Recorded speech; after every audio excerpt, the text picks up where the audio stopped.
is the main source for listening to music on the go. Right now on Denver 7 News at 8 o'clock on Local 3, that's a wrap. This year's legislative session ends tonight. The major bills still to be decided. Change is coming for thousands of families in the Adams 14 school district. We'll explain the unprecedented reorganization ordered by the State Board of Education and what's next. We ain't going anywhere. Also, a long fight over open space versus development is getting closer to conclusion. We'll show you what's in the works for Denver's Park Hill neighborhood coming up. Thanks for joining us. I'm Brian Sanders. And I'm Nicole Brady. Let's take a live look outside right now from our Mile High camera. I was waiting to see what it looks like out there. Nice start to the day, Lisa. It's going to be a day to get out early before it gets hot, like near 90, huh? Yeah, it's going to be really warm. We're already at 60 degrees in Denver right now. Beautiful when you look from this vantage point off to the west. We do have some clear skies. Winds are southwest, and they're calm right now at about 5 to 10 miles per hour, but it's going to get a lot breezier by this afternoon. 51 in Denver right now, 60 in Centennial, near 60 in Golden already, and in Evergreen right at 61. So it is a warm start to our day. We're going to see about a 20 to 30 degree warm up by this afternoon. The record high is 90.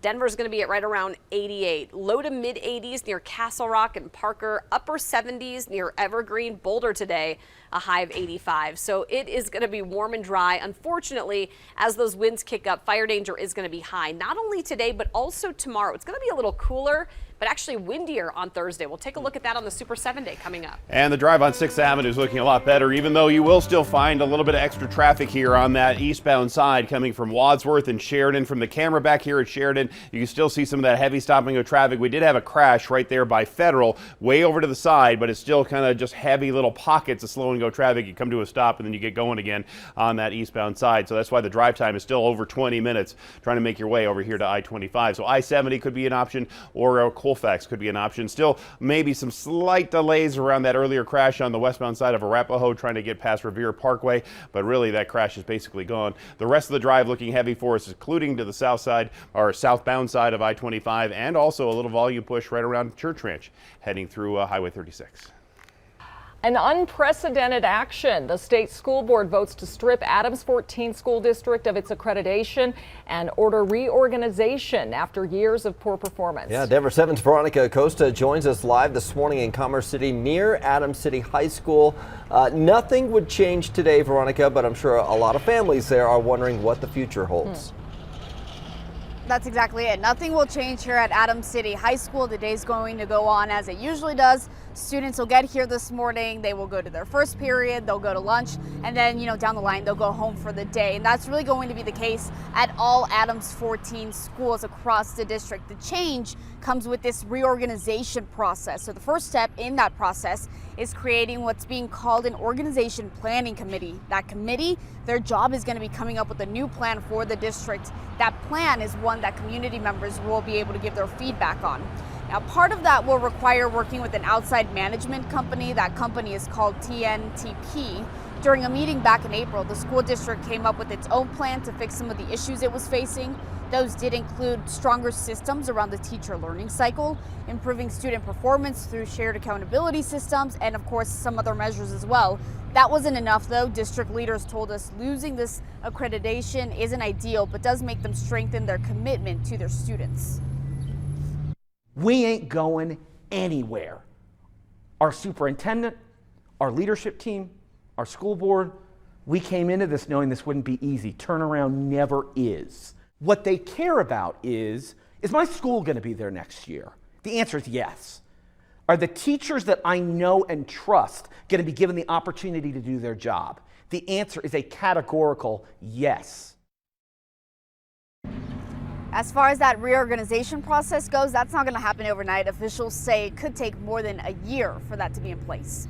We're in Commerce City this morning. I'm Veronica, ACOSTA, number 7. Yeah, and of course, this has been a long time coming.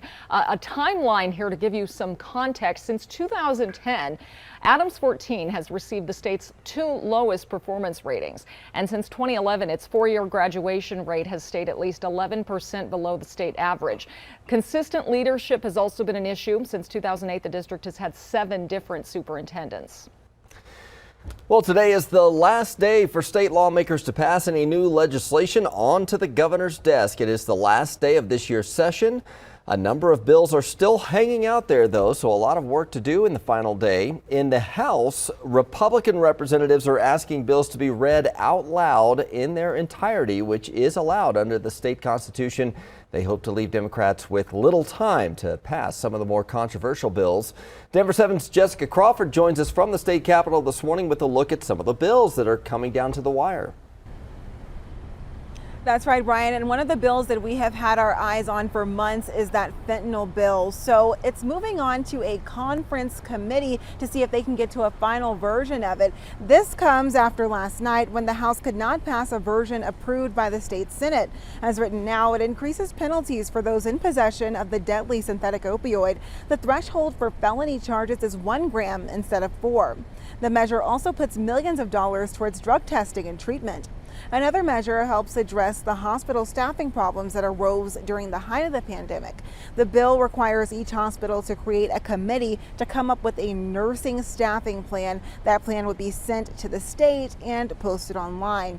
And finally, there are 2 environmental bills that we're looking at. One called the Producer Responsibility Program for Recycling. It would require companies that sell products in Colorado to pay into a program that in turn establishes a list of recyclable items and educates the public on it.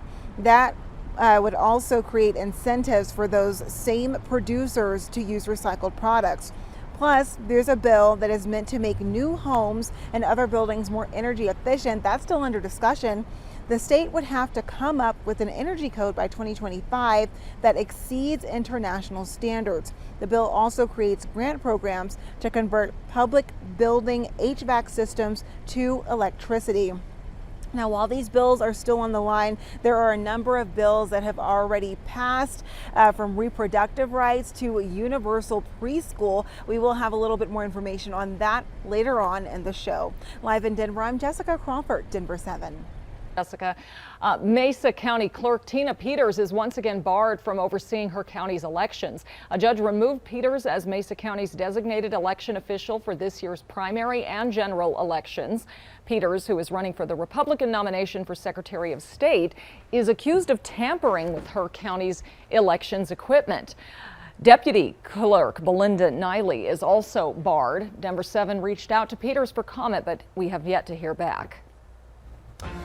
Well, new this morning, Colorado's Association of Realtors has released the statewide housing report for April. Once again, it shows prices are still going up across Colorado. So this morning, we're taking an in-depth look at the current state of housing. We'll break down the notable parts of the new report.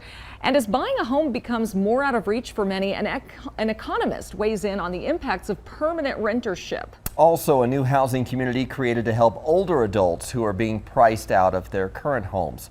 But let's start with a breakdown of the report. The April report statewide shows the average sales price for a single-family home was nearly $750,000, with condos and townhomes up as well to more than $575,000. Some counties are pricing out more and more workers, too. 81% of all homes in Summit County are over the $1 million price point. And so that's not entirely surprising. We've seen that going on for quite some time, but 80% over $1 million, my goodness, that is noteworthy, especially in these resort and mountain communities where, you know, you need lots of hardworking people out there to be able to facilitate it. As homes become unaffordable for more Coloradans, many may be forced into permanent rentership with no way to build wealth from a home, even while paying higher and higher rent.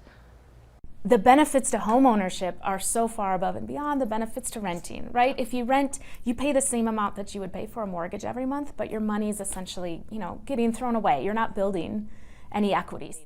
MSU Denver economics professor Christina Huber tells me from a macroeconomic standpoint, having renters, more of them, is not a bad thing. There should be a balance. She says renters encourage more affordable housing development, preferably close to city centers and transit. Ownership, meanwhile, locks wealth into homes and leads to problems like NIMBYism, or not in my backyard. Once you own your home, your incentive is for building to slow down and stop, right? Because that's how your home price goes up. Yeah, the bigger problem, though, she says, is that as home prices continue to rise, a huge wealth gap is growing between renters and owners. In fact, we told you last week, Americans who owned their homes have gained a combined $6 trillion in wealth in the course of the last 2 years. They'll be able to use that money to invest, perhaps, send their kids to college, or pass it on as an inheritance, leading to even greater inequality. I really think in a few decades, this is going to be a very big public policy issue that we're going to have to deal with, because you're going to have this generation of people that were totally priced out of the housing market. Now, Huber did point out there are a growing number of programs, at least in some cities, that help renters build an equity stake in the homes they live in. Also, as prices go up, more seniors are finding themselves priced out, but a new apartment community opening in Longmont is there to help.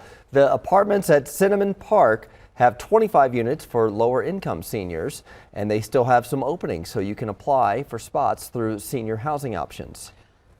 Denver community leaders are refining the recommendations for the future of the Park Hill Golf Course. The Denver Business Journal reports a committee is reviewing two concepts. Both include affordable housing and preserved green space.